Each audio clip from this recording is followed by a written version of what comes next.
Gadewch i mi adro stori wrthach chi. Stori am ffarmwr cyfoethog. Cafodd gynhuaf ardderchog a llwyddo i gasglu cymaint o gnwd fel nad oedd ganddo le yn yr ysguboriau.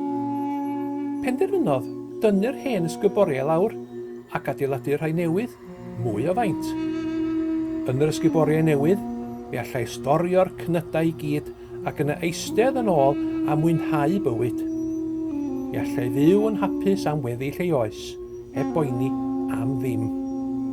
Ond, y noson honno, dywedodd Duw wrtho, heno fydd y noson olaf ar y ddaear. Mae amser wedi dod i farw. Dy fod wedi storio llawer o gnydau yn yr ysguboriau, bydd rhaid i ti adael y cwbl ar ôl. Pa werth oedd yr holl arian i'r ffarmwr ar ôl iddo farw, gyfynnodd Iesu ar ôl iddo adrodd y stori? Dim oll.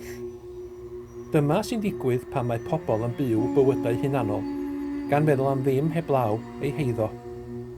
Mae'n rhaid i chi fyw eich bywydau'n meddwl am bobl arall a'u hanghenion nhw. Bydd Duw yn gofalu amdanoch a gallwch gadw trysor yn y nefoedd, lle na all gwyddyn, ei wyta na lleidr ei ddwyn.